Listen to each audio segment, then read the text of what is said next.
सा गरजे हम, सावन सा बरसे हम, सूरज सा चमके हम, स्कूल चले हम।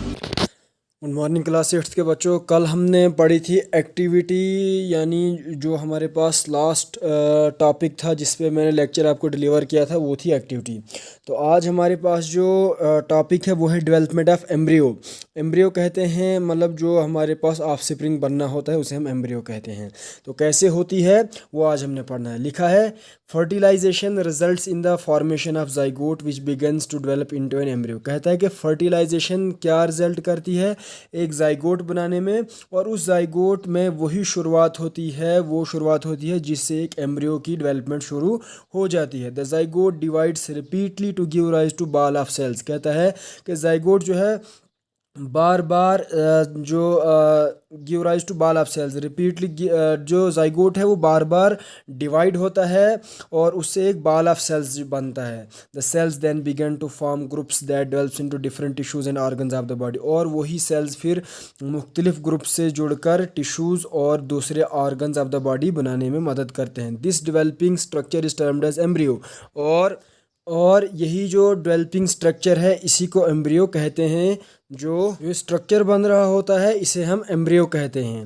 The embryo gets embedded in the wall of the uterus for further development. और कहता है कि ये जो एम्ब्रियो है ये एम्बेड हो जाता है, यानी ये बंद हो जाता है एक वॉल, यूट्रस की वॉल में, जिससे आगे की जो फर्दर जितनी भी डेवलपमेंट होनी होती हैं, जो पेट के अंदर जो भी डेवलपमेंट होनी होती हैं ग्रोइंग एम्ब्रियो के लिए, तो वो वहाँ पर हर एक चीज़ हो रही होती है।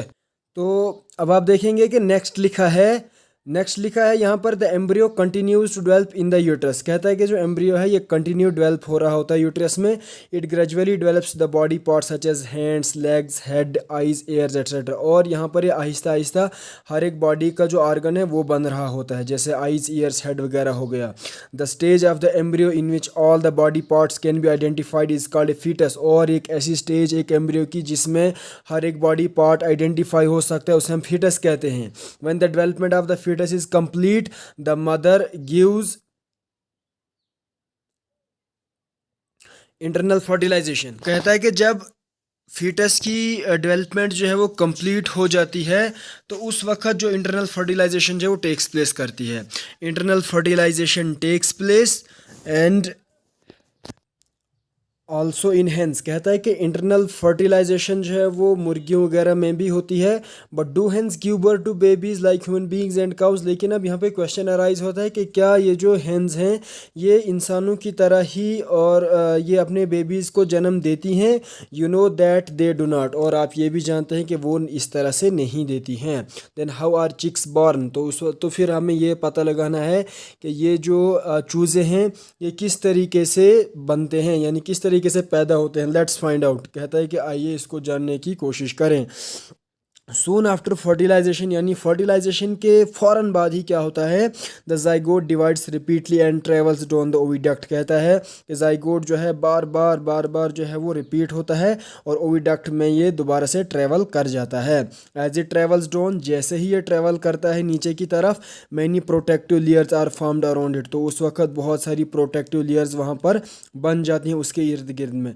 The hard shell that you see in a hen eggs is one such protective layer. और जो आप हार्ड शेल देखते हो एक मुर्गी के अंडे में, वो भी एक प्रोटेक्टिव लेयर ही होती है। तो आई होप कि आपको समझ आ गई होगी। आज के लिए यहाँ तक आपको काफ़ी है।